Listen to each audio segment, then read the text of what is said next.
Richard grew up in a family where there was a strong tradition of doing the right thing. His father was an iconic figure. He signed Sweetwater Clifton to the Knicks, breaking the color barrier. His recollections alone of being around his father growing up would fill a dinner table conversation with great tales, meeting Jackie Robinson when he was a kid, seeing what his father went through for fielding the first black player in Knick history. Joe was someone who, as a coach, never let race get in the way of doing the right thing.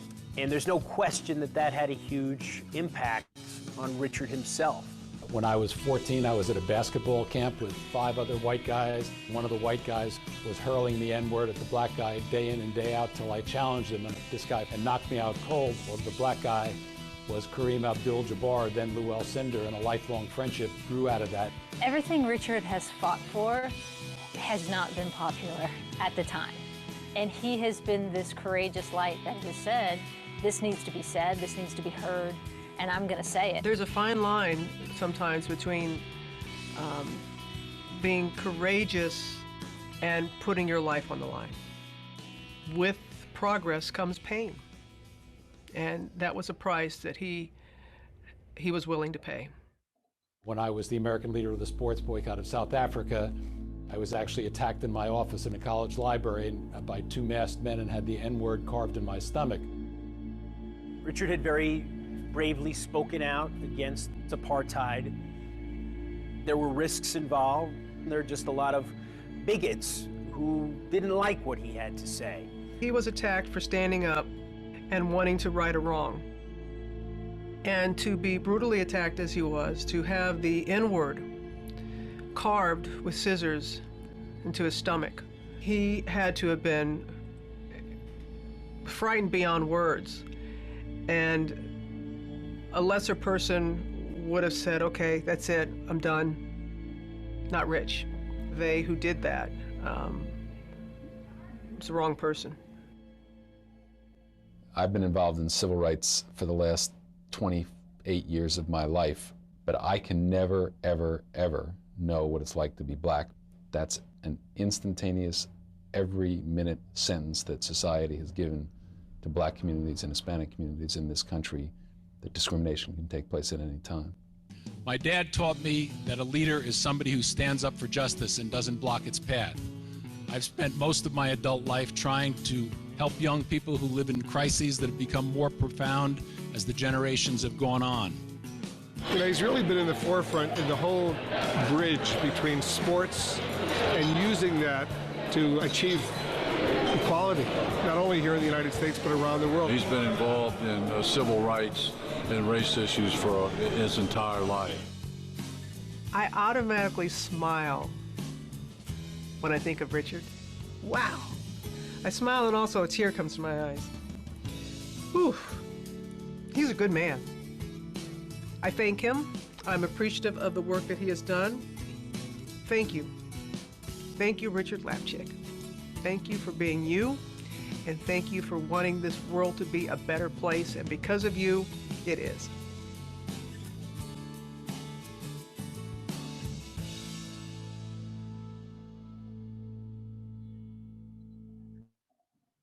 And now we welcome Dr. Richard Lapchick. Karen, thank you for that warm introduction. Thank everybody in this organization for the amazing work you've been doing. I've been made aware of it because there's a beautiful woman in this screen, who is my daughter, Elisa, has been telling us about it, as did Taylor, her first daughter, and you're just doing amazing work, and I appreciate the opportunity to spend time with you today. Laura, thank you for founding the organization, and I understand you're now in 10 different states with 100 different programs going. That's remarkable growth, particularly since it was in times of economic crisis as part of that, so well done. So I'm going to spend most of the time today talking about what I call uncomfortable truths, the things we face every day, the things that the children that you're trying to help will face that we can't even predict what it will be like when they're teenagers or college age. But obviously the murder of George Floyd brought a racial reckoning to the United States, where we are, for the first time as a nation, understanding that racism has its roots not in some recent phenomenon, but goes all the way back to 1619 with the introduction of slavery in this country, and an awareness of how that still impacts Black and brown communities today. The Me Too movement made us forced us to look at sexism and misogyny in ways that perhaps we hadn't before, and to give a reckoning to the people who have been participants in it. The renaming of the Washington football team forced us once again, as the discussion took place about a year ago, to realize that America was founded on acts of genocide against the indigenous people of our country. I live in Orlando, where the Pulse nightclub shooting took place. The Pulse nightclub shooting, with, as we call them, 49 angels lost their lives that night, showed us how deep and penetrating homophobia still is in this country. There are still too many anti-Semitic acts taking place across the country, including several just this week. And we talk about our country being a violent country. We talk about, sometimes we hear on the news, a dozen children were shot in Chicago and are horrified by it, as we should be. But on any given day in the United States, 12 children under the age of 16 die of a handgun wound on any given day. That's the average. The election has brought about change in maybe the way we're going to look at some of these issues. But the fact that 74 million people voted against this man who is now our new president show us how deep and penetrating some of these things can be. So I'm from the world of sport. I'm proud of the role that sport has played in this past year. If you haven't heard the news today, it was literally a year ago that the NBA shut down after Adam Silver found out that Rudy Gobert had tested positively, and a country that probably should have shut down a month before that was begun by the world of sports. All the sports were done the next day, and the country really followed. It's estimated that had it been shut down a month before, we would have probably saved approximately 50,000 lives. I was proud of the generosity and big-heartedness of sport. Literally the day after the NBA announced it was shutting down, a 19-year-old rookie for the New Orleans Pelicans, Zion Williamson, announced that he was donating $1 million before he ever drew a paycheck to help to support the workers at the arena that weren't going to be able to function because of the shutdown of the NBA. In the next month and a half, athletes, coaches, teams, and leagues put up more than $100 million, not only to support their workers who wouldn't be working, but also for the COVID relief efforts. We felt the vacuum, those of us who are sports fans, without sports being played. If somebody told me that I would watch a Korean baseball game on ESPN, I would probably have doubted their prediction, but there I was, like so many people, watching Korean baseball because it was the only thing available for a while. And then the murder of George Floyd happened, and everything changed course again. The nation pivoted in a way on the issue of race that it never has. We've not only talking about the issue of police brutality, although that was a primary topic. And last year, in 2019, there were 27 days in America when a police officer did not shoot and kill an individual in his or her community. 27 days when it did not happen. 54% of the victims were people of color, and that's with a full understanding that most of those were in the line of duty, but there were too many instances like that of the murder of George Floyd. It forced us to look at housing, to look at education, to look at healthcare, to look at the financial industry and how people gain access to wealth in this country, or to be able to build wealth. And above all, maybe it looked at the criminal justice system, as it still is doing. I want to start on a personal note. You heard some of it in the video, as well as the introduction from Karen, but literally when I was a 5-year-old boy, I looked outside my bedroom window in Yonkers, New York, where I was raised, and saw my father's image swing from a tree with people under the tree picketing. And for several years after that, I'd pick up the extension phone in our house, my dad not knowing I was listening. And it was racial epithet after racial epithet being hurled at him. I didn't know what any of that meant as a 5, 6, and 7-year-old, except that I knew a lot of people hated the man who was my best friend. And it would be only later that I would understand that as the coach of the New York Knicks in 1950, he had signed the first African-American player, Nat Sweetwater Clifton, to an NBA contract. A week later, the NBA draft took place, and Earl Lloyd and Chuck Cooper joined Sweetwater that fall as the first 3 NBA players, a league that's now 80% Black. But in 1950, there were a lot of Americans who didn't want it to be any percent Black. I was raised dreaming the dream that I was going to be an NBA player. My dad is a double inductee into the Basketball Hall of Fame as a player and as a coach. He was the star center on the original Celtics back in the 20s and 30s. First grade big man in the game. I was 6 feet tall in the 8th grade, one of the tallest players in New York City, and was heavily recruited, thinking that sooner or later those genes of my father would show up. Obviously, you never read about those genes showing up because they never did. But as a 14-year-old, I wanted to play basketball, and I was asked by my father to go to Europe to visit my sister with my mom. And I just wanted to stay home and work on my game, but he persuaded me to go, with the carrot being tickets to the 1960 Rome Olympic Games. Well, on the way to Rome, we stopped in Dachau, the Nazi concentration camp, and basketball suddenly became a little less important to me. Seeing what people were capable of doing to other people in the name of race and ideology and religion and all the other things the Nazis used to divide people made me think that I had to change the course of my life, but I didn't know what that would look like. But then I got to Rome, and I saw on those playing fields, in those arenas, that it didn't matter all the characteristics that the Nazis used to divide people. These were a group of athletes who spent their lives preparing themselves for this global stage that they were competing on. It didn't matter what they looked like, what they believed in, or where they came from. They were there to display what they wanted to show the world about the world of sports. The next year was the year I went to that basketball camp that was depicted in the film. So the important thing about becoming friends with Kareem Abdul-Jabbar, and the friendship is rich and deep. I was asked to speak when his statue was unveiled outside of the Staples Center several years ago. I was his guest, along with Henry Louis Gates, when he received the Presidential Medal of Freedom from Barack Obama in the last month of his administration. And when I was scheduled to have surgery here several years ago, Kareem flew from California to be here with me. So it's been a rich and enduring friendship. But as a 15-year-old white kid, the importance of it was I suddenly had a young urban African-American lens with which to look through to see what racism was doing in his community and other communities of color.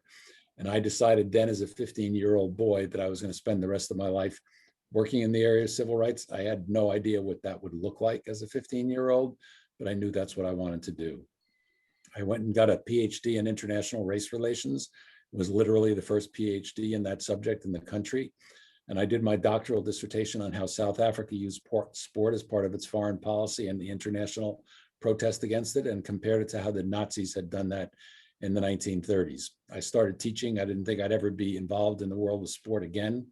And my dissertation got published as a book. I started speaking about apartheid and eventually founded the sports boycott of South Africa.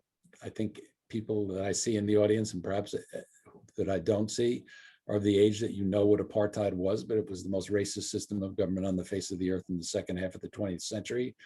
There was a travel boycott, a trade boycott, an oil boycott, a bank loan boycott, and a sports boycott. You could smuggle in trade, you could smuggle in oil, you could get around all the other boycotts, but the sports boycott, you can't play sports in the dark. It became South Africa's Achilles heel. And I founded the anti-apartheid sports boycott movement in the United States. In 1978, as you saw in the video, the first South African team was coming. It was a Davis Cup team slated to play in Nashville, Tennessee, in the North American zone of the Davis Cup, because the European countries no longer competed against South Africa because of apartheid. So my role as the head of the coalition was to go to Nashville and try to build the protest. I was working closely with the African governments, and they asked me to announce that they would boycott the 1984 Los Angeles Olympic Games if this team was allowed to come to the United States. So I held a press conference at Vanderbilt, which is where the matches were going to take place, before I spoke to the Vanderbilt student body. And covering that press conference was Dick Schaap, who's Jeremy that you saw in the video's dad, and was the most prominent sport broadcaster of that era. And he came up to me and said, it looked like the matches were going to be canceled. The financial backers had pulled out. I announced that to the crowd. It was an anti-apartheid crowd. They went crazy. And when I flew home to Virginia that night, I thought maybe for the first time in my life, I had done something worthwhile. The next night was the night, again alluded to in the movie, about the attack, working late in my college office, which was in the school's library. The library closed at 10:30. When there was a knock on the door at 10:45, I didn't hesitate to open it, because when I worked late before, the Virginia Wesleyan police our campus security would check. And so I opened the door, and instead it was two men wearing stocking masks who caused liver damage, kidney damage, a hernia, a concussion, and carved the N-word, as you saw, in my stomach with a pair of office scissors. Lying in the hospital bed that night, I knew that if people had gone to the length they did to try to stop my dad 28 years before, and to the length they went to try to stop me that evening, that they must have thought that what we were doing using the sports platform to address racism was having an impact that they didn't want to see continue. So I decided that I was going to do just that. And for the next 53 years, I've been working in that area using that sports platform to address various social justice issues, which I'll talk about in a little bit as well. I was asked to come to work at the United Nations. The United Nations was very supportive of my work, and when they saw what was happening to me in Virginia, they offered me a position there. So we moved to New York. I knew there was no real position, that they were just trying to get me out of the American South, because I think the international community then, and still to some degree today, thinks that racism only exists in the American South, not in the North. Let's get Lapchick out of here. So I went, and on the first day of work, I went up to, at lunchtime, to get to the staff cafeteria, and I saw there was a branch of a chemical bank on the same floor as the cafeteria. And I was stunned because, as I said earlier, one of the main campaigns against South Africa was against bank loans, and Chemical Bank was one of the major lenders to South Africa. So I decided that I was going to try to do something about it. I was naive enough to think I could speak to the Secretary General. That didn't happen. I was working for the Special Committee Against Apartheid, and they thought it was too political for them to address. So I started a staff protest with a woman from New Zealand and a man from Ghana. It was the first staff protest in the history of the United Nations. And they said to me, you're from the world of sport. Can you get Muhammad Ali to come here? At that point, I knew Ali casually. We became really close friends for the next 30 plus years until he passed several years ago. But he came and spoke to the General Assembly. And the guy from Ghana turned out to be Kofi Annan, who became the first Secretary General who came out of the staff. And when Ali was asked to, when Kofi Annan asked me to bring Ali back to the UN, he was his first messenger of peace. So there's this circle in the world of sport where people have used the power of sport to affect positive social change. And that's, again, what I've tried to do. So you can see that a lot of my life has been on a journey about talking about race in sports. But along the way, I was influenced by lots of other people. My sister, Barbara, so I'm 75, my sister's 87. In the 1950s, she was active in the civil rights movement before it became known as the civil rights movement. She moved to Africa in 1961, and I started reading about Africa, and that's when I fell in love with Africa. So she had a huge influence on me. Excuse me, I've been married to my wife, Ann Pasnak, for 34 years now. She's an ardent feminist, and if she hears me or anybody else saying something that is not right, she'll stop me and interrupt me and correct the path. So I'm grateful for her to do that. And we know that things are better, but they're still not right for women in America.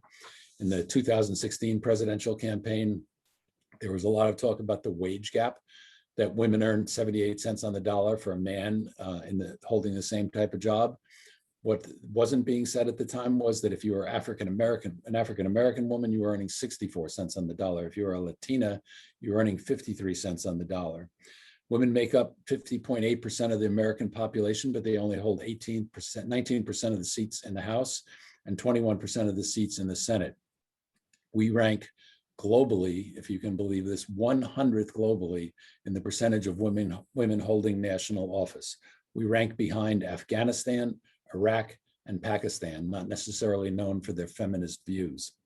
Maybe that's why, in part, that the United States ranks with Swaziland, Lesotho, and Papua New Guinea as the only 4 countries on the face of the earth that don't have paid maternity leave as part of the law of the land.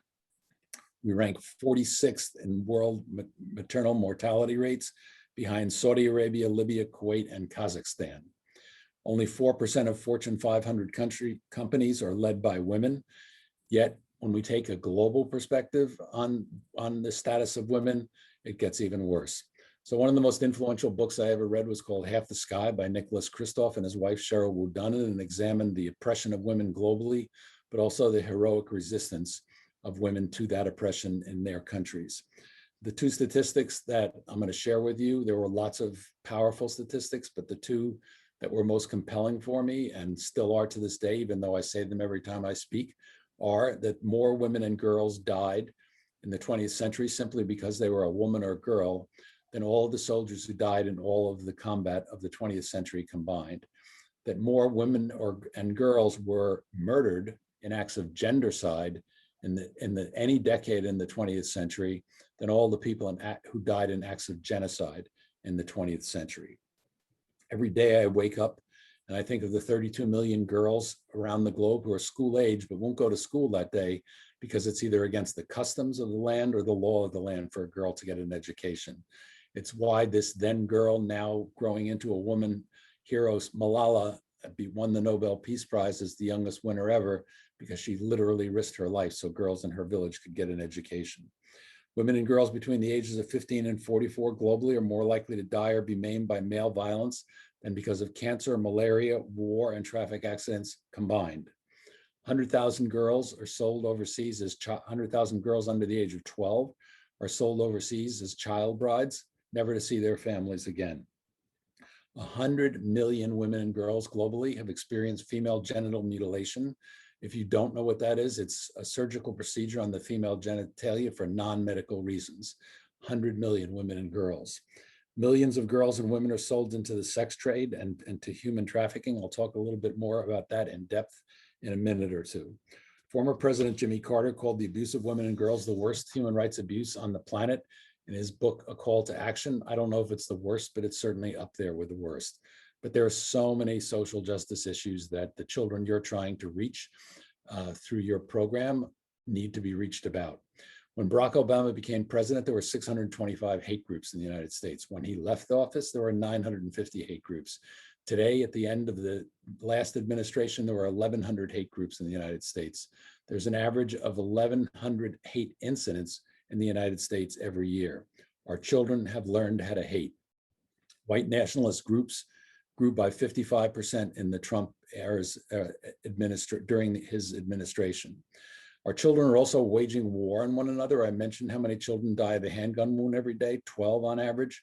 According to the Center for Disease Control, every year for the last 4 years, dating back to a year ago, because they don't have last year's data, 400,000 high school students on average are taken to emergency rooms because of a violent act that took place during high school hours on high school property, not late at night in some dark part of town where people know they shouldn't be at night. On high school property during high school hours, 400,000 children were taken to hospitals. The high school dropout rate in America is 40% in urban America. 4.5 million American women are battered every year. 900,000 are raped every year. 34% of girls will have a baby before they reach the age of 20, 34%. And when researchers ask them, why do you take the risk of finishing your education? 1% of those girls will ever go to college, 3% will finish high school. The almost universal response those girls give is, I wanted somebody to love me. They didn't feel loved at that point in their lives. We're the biggest consumers of drugs in the world. The biggest consumers of drugs in America are people under the age of 25. Why do you take a drug? Presumably you think you feel better with it than without it. The biggest consumers of performance-enhancing drugs in America are not NFL players or Major League Baseball players or track and field athletes.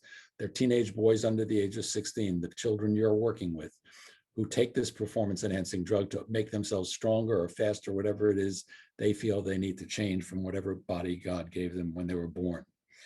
The issue of child abuse was illuminated significantly because of the scandal that took place in the Penn State football program, when the focus was on 11 victims of the assistant coach, Jerry Sandusky, who's sitting in a federal prison now.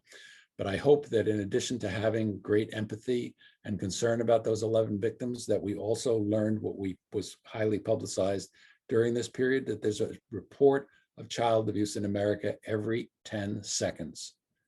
Every 10 seconds, and 1 in 10 is reported.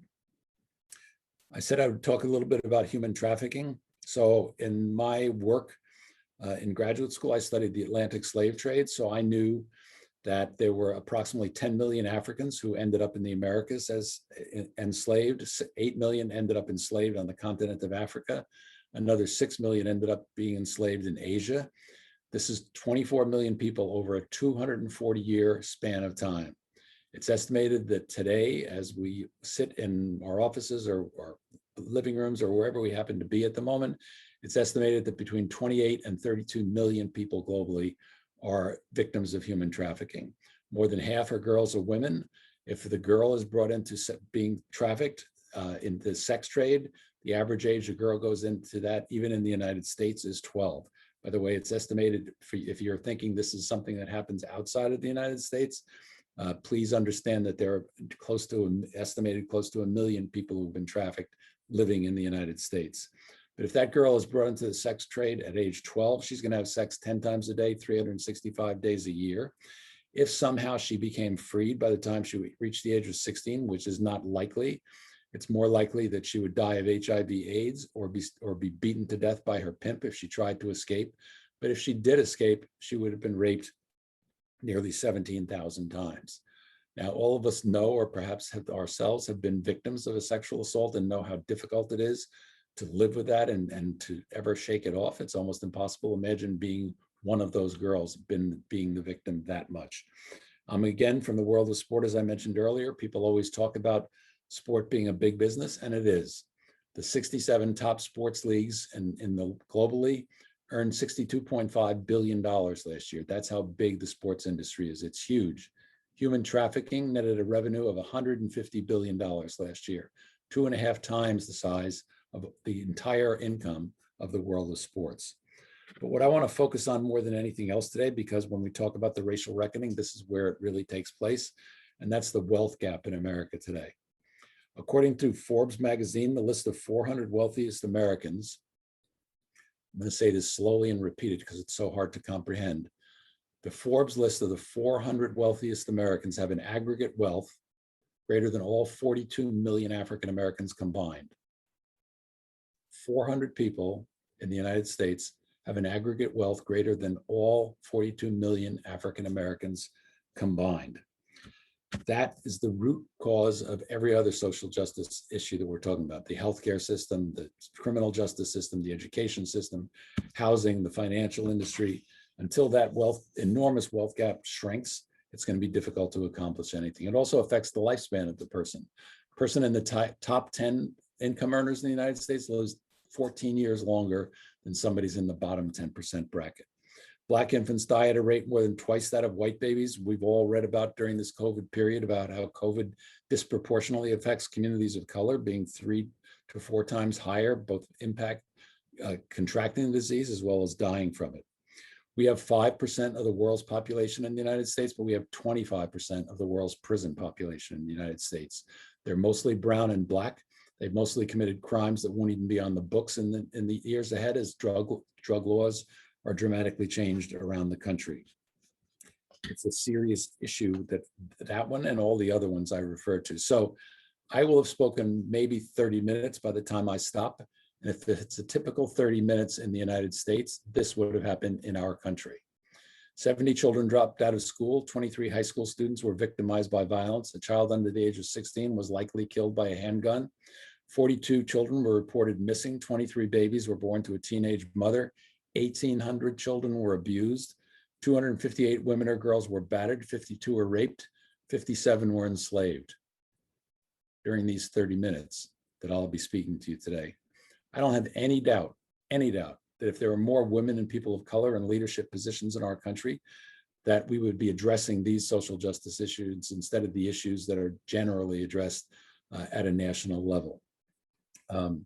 If you listen to people with diverse backgrounds, and I come from the world of sports, which at least on the playing fields is probably the most diverse group of people in our country, you're going to make better decisions. You're going to look at different alternatives. You're going to, especially with the children that you're spending so much of your effort and time on, you're going to build a roof over the dreams that they have, to let them believe in what they can't see, and build a floor on the despair that so many of them live in. And thank goodness for the programs that you are putting out there that are helping our children. So Karen asked me to also talk about how I feel about America today. Where are we going to go in the midst of all of these obviously depressing statistics that I've shared with you? So in 1977, I was with my mentor. His name was George Hauser in Lusaka in Zambia. If George Hauser was alive today, he'd be 104. He died when he was 100. He was on the first Freedom Ride in 1944. He founded the Congress of Racial Equality. He spent 2 years in prison as a conscientious objector. He founded the anti-apartheid movement and the anti-colonial movement in the United States, and he was a white guy. So when I read about George, I knew that there was a chance with me being a white guy that I could have an impact on society. So in 1977, we're there, and I said, George, do you think we'll ever see the day when South Africa, Namibia, and then called Rhodesia will become free? And George Hauser said to me, Rich, I feel in my gut that we will. He had no way, based on history, that he should feel that in his gut. Mandela was going to spend 12 more years in prison. It was rumored that he was going to die in prison of tuberculosis. There were no rumors he was going to be released. Apartheid was at its height in South Africa. It was impacting the way Namibia and Rhodesia were being run. No reason that George Hauser could feel that way. On May 10th of 1994, George Hauser and I stood side by side in Pretoria at the Union buildings to watch as his guests, Nelson Mandela, become inaugurated as president of South Africa. If Nelson Mandela could spend 27 years in prison as a political prisoner and become the president of the most racist government on the face of the earth, then I believe that day and to this day that anything and everything is possible if we put our mind to it. And that's what I feel about today, Karen. There's nothing out there that should tell me that this is going to be sustained, the racial reckoning, but something in my gut does that. I think millennials and Generation Z are much more progressive and care much more about social justice issues. They have the technology with smartphones to capture history, so it can't be denied anymore in a police report. If George Floyd was murdered, America and the world saw it so many times. They have the communication skills to spread that so quickly with the use of social media. I work closely with a lot of Black groups in the United States, and I hear the leaders constantly telling me since George Floyd was murdered that white people are finally listening. They're listening to what it means to be the victim of a racist attack. Not that there's racism. Even if we knew that, if we don't know what that means in the lives of people, it doesn't have the same impact. But they feel that white people are listening. 27 million people protested in the streets since the murder of George Floyd, and they were the most diverse protest groups that civil rights activists said they've ever seen, including a lot of white people. And coming from the world of sport, one of the, for me, most impactful things is going to be athlete activism. We saw when the Milwaukee Bucks were scheduled to come out and play Orlando in the NBA playoffs in the bubble this year, the shooting that took place in Kenosha, Wisconsin was reported, and the Bucks decided they weren't going to come out and play. Within an hour, the NBA shut down. The Players Association backed it. 24 hours later, every single sport had shut down. And in their consideration of should they resume sport, the argument won that we'll have a bigger impact on the world if we show our feelings about Black Lives Matter and other social justice issues as players. And that's exactly what they did, and I'm sure all of you saw it. And I think that one of the reasons that it's also so different is, as I said earlier, it's maybe our most diverse workplace in this country, but the players make such huge amounts of money that they have the resources to invest in groups like yours and other groups if they find that that's important to them to help them out. I can tell you, having been worked in anti-racist movements since the late 1960s, the hardest thing that I've had to do during that period of time is to raise money for anti-racist causes. Nobody wanted to fund those causes. So it's important that that be part of the way we look at the future as well. So what do we need to do? One thing I think everybody has to do is listen in terms of the racial reckoning, or listen in terms of sexism and misogyny, or whatever the social justice issue is, whatever people are being exploited or discriminated against, listen to what the effects are on those people. Read more about it. You know, there are tremendous books and videos and movies out that you can learn about any of those issues. To raise your voice, everybody doesn't feel comfortable being out in the streets demonstrating, but raise your voice in some way. We can't afford, and your group epitomizes this, everybody can't be on the front lines, but everybody's got to get off the sidelines. And that's why I agreed to be here with you today with excitement, because you're off the sidelines, you're in the game, making a difference. Volunteer for an organization that maybe is also working on one of these other social justice issues or already got your feet wet, if not swimming deeply in the waters with this great organization we're here with today. Donate to them if you can afford it. As I said before, it's sometimes really hard to raise the funds to be able to do what we want to do. Find an issue that's going to be compelling. Obviously, the vote this year was something that everybody rallied around. Then the vote in Georgia was something that people could rally around. It's not quite so clear as we meet here in early March what that rallying point is going to be, but we need to find something that we can focus those energies on and need to have it laser focused. So some people ask me why I stay in the world of sport, and precisely why I stay in the world of sport is I think we have an attribute that nobody else has, and it's the huddle. Because when you get in that huddle, tell me where else this exists. It suddenly doesn't matter if you're African American or white or Latino or Asian American or Native American or Arab American. Doesn't matter if you're Protestant, Catholic, Buddhist, Sikh, Jew, Hindu, or Muslim, young or old, gay or straight, come from a rich family or a poor family. Your team's not going to walk off the court as a winner unless you pull together. Imagine if we applied that teamwork into institutions of higher education in general, to corporate America, to faith-based America, to every aspect of our society, what a different world it would be. So I'm going to close by sharing with you what I wrote down when I first started doing diversity and inclusion training back in the early 1970s. I had somebody who was a trainer from the Anti-Defamation League, and she asked us, everybody in the room, as an icebreaker, to write down what you would like to see on your tombstone. And most people took it seriously. A couple of people thought it was a humorous exercise and treated it that way. But I had almost all of what I'm about to share with you on my piece of paper that day. You didn't have to be Jewish to want to fight against anti-Semitism. You didn't have to be a woman to want to fight against sexism. You didn't have to be a person of color to want to fight against racism. You didn't have to be gay or lesbian to want to fight against homophobia. You didn't have to be Muslim to want to fight against Islamophobia. You didn't have to be poor to fight against poverty. You didn't have to have a physical or mental disability to fight for people who do. You did not have to be an immigrant or a refugee to fight against xenophobia. My friends, if our children have learned how to hate, we can teach them how to love again. And if they're waging war on one another, you and your organization are giving them the tools to make peace. And I thank you for what you do and the gifts that you give to the children in your communities, and for the privilege of letting me be with you this afternoon. Thank you so much. Wow, Dr. Lapchick, thank you so much.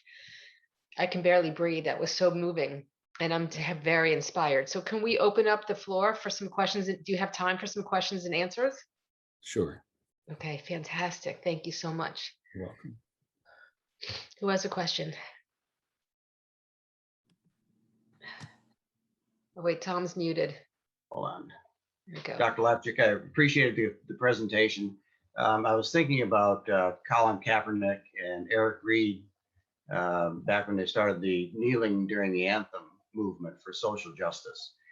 Do you think that if people had listened to that for the message that it was intended, instead of being hijacked as a protest against the flag, do you think George Floyd would have happened, or do you think that reckoning could have happened 5 years earlier?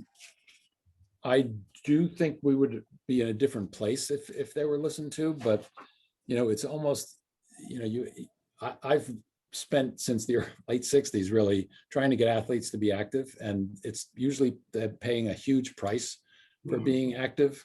When you think about it, Carlos and Smith in 1968 protesting in Mexico City, neither of them got a job in America for the next 7 years. Right. Ali faced a 5-year jail term for refusing to go to Vietnam. And that's been consistent along the way. So when Colin Kaepernick took the knee, I said to my wife that afternoon, he'll never play in the NFL after this season. And of course it was true.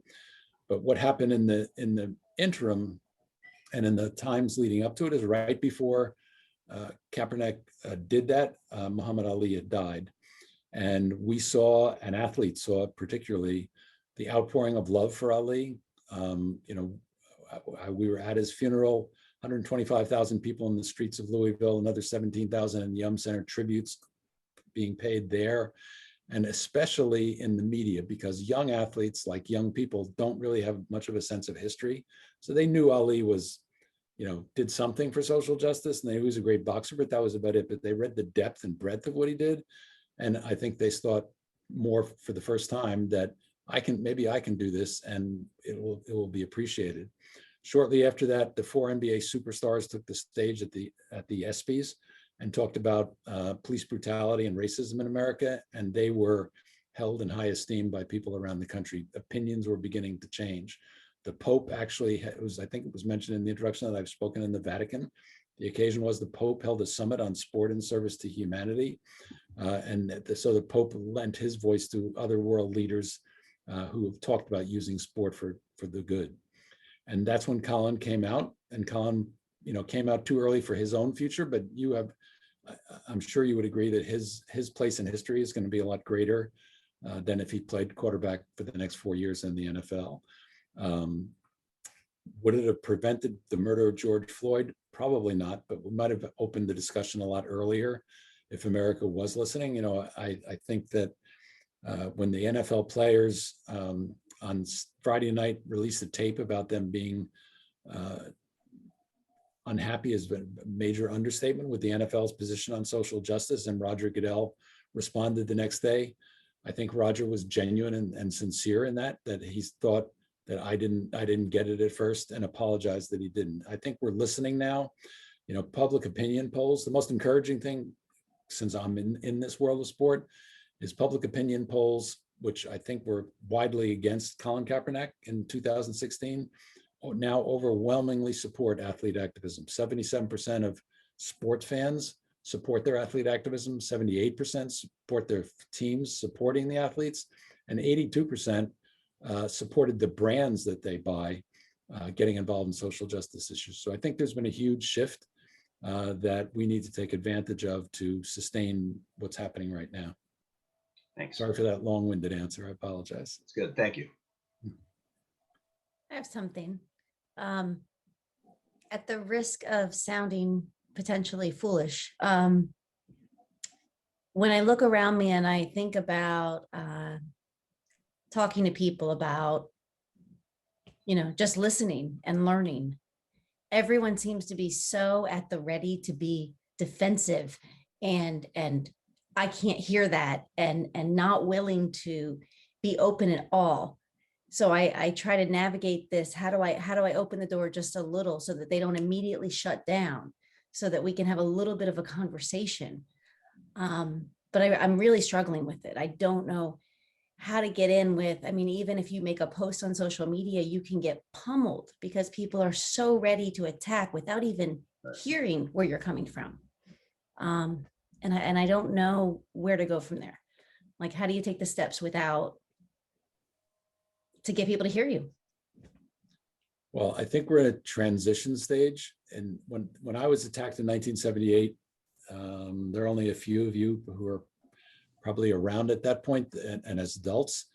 The civil rights movement was 100% divided. The Black community basically told the white community, we really want you to support anti-racist acts, but do it in your own community. We're going to handle the Black community. And because I was a white guy who was attacked, and I also said, by the way, and I say today, and I think one of the important things about my story is so many people came to me at the time and said, well, now you know what it's like to be Black. And my response then and my response today is, I don't know what it's like to be Black. I could stop doing what I'm doing any day of the week and have a comfortable lifestyle, never face discrimination or violence again. If I'm Black, I'd be waking up Black tomorrow and face discrimination and violence every day of my life.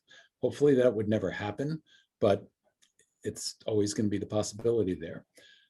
I think that we are starting to see, and that's why I said this thing about, Black people are talking about white people listening more, that they are listening more. And, I'm not sure where you're wading in the waters yourself, but, it might be a particularly hostile environment. I don't know it, so I can't really comment on it. But I can assure you there are places out there where you can explore those things. And, you can probably find out through local community organizations that are working on the social justice issues that you're interested in. And it doesn't have to be anti-racist. There, that's why I listed that whole range of social justice issues. because there's so many things we could do that, might interest you more to work, or you might feel more comfortable to work on whatever it happens to be. Child dropouts from school, 40% dropping out, that means 60% only get a high school degree. We know how much that's going to limit their future.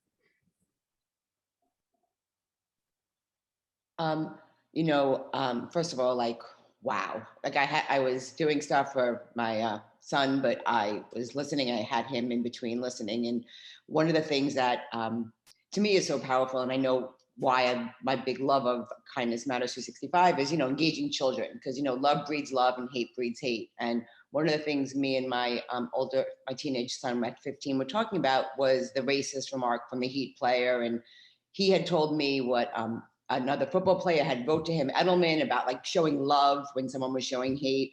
And it was so nice that it was like we were having a conversation about race and hate at 15.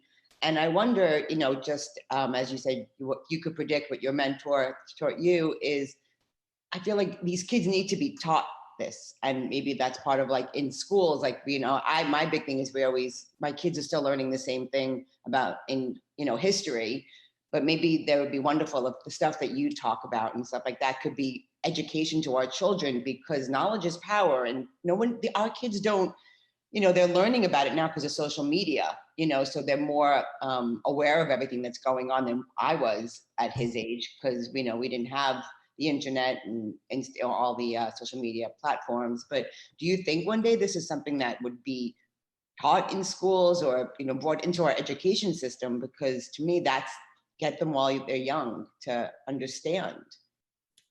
We actually have a proposal into the 3 major men's sports leagues, NBA, NFL, and Major League Baseball, to do what we call a through line curriculum in high schools in all the cities where there are pro franchises, to do exactly what you're talking about, because it's not there now. By the way, this is the mask I wear. I don't know if you can see. Can you see it?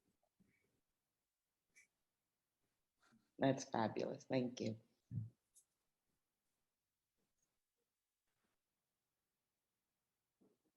We have a few more minutes left with Dr. Lapchick, if anybody else has any questions. I just wanted to say thank you for your service, and thank you for being a shining beacon of light in this space and in this world. You definitely inspire from someone who's been very active, having grown up in Brooklyn. I think one of the things that I think I miss and I see here more in Florida is there is so much more disparate living and segregated, play between kids. In Brooklyn, you'd go to the park and you had to interact and deal with everyone, and it was a beautiful melting pot. And I think in Florida, we miss a lot of that. And I think it's important, even more important so then, to be bringing it into the curriculum, because I also serve as an interviewer for the University of Pennsylvania. And when I interview some of the kids who are going off to college, one thing that I find most interesting is how the African-American kids and the brown kids really feel like they have not found their community here, unfortunately. And they are so looking forward to and waiting for the opportunity to go to college to find their group, which is an unfortunate thing to the extent that we could think of here in South Florida, where we're missing building that community and that connection with each other. So thank you for inspiring again. Thank you for being of service, and hopefully together we can make more of an impact in our local communities and without. I appreciate that. Thank you.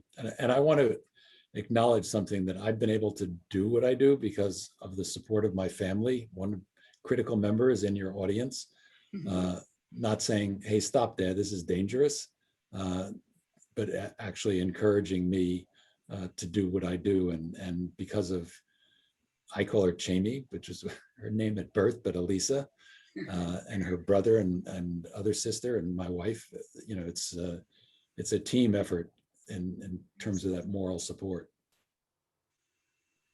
Beautiful.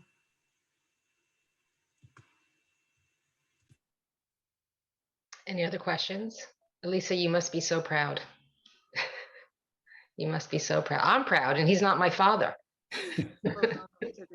hear all of this, but I couldn't be prouder. Yeah. Pretty amazing, as you can see. Yeah, it's beautiful. All right, last call for any questions or comments for Dr. Lapchick. All right, well, I am both. I am moved, I'm inspired, I'm sad, I'm educated. I have so many different emotions going on right now, but I will tell you this. Thank you for the years of service. Thank you for the positive and profound difference that you've made in the world and the lives of so many people. Thank you for educating and inspiring us today. And I can speak for myself only. I am so grateful that we have this organization to be doing the work that we're doing, to continue to inspire and educate our children to be empowered human beings, to be kind-minded. And along with Dr. Lapchick's work and Kindness Matters 365, I'm optimistic about our future. We have a lot of work to do, ladies and gentlemen. So back to work. Thank you so much for all of your time. We really appreciate it. Anything else that you want to say, Dr. Lapchick, before you leave? I just want to thank you all for being off of the sidelines and in the game and making a difference. Thank you. We are all in it together, aren't we? Yes. So, ladies and gentlemen, Dr. Lapchick has to leave. He has another engagement, but whoever wants to stay on and discuss anything else, Kindness Matters, anything that you want, we are with you until 1 o'clock today. All right. So anybody else have any questions or suggestions or comments? Bye, everybody.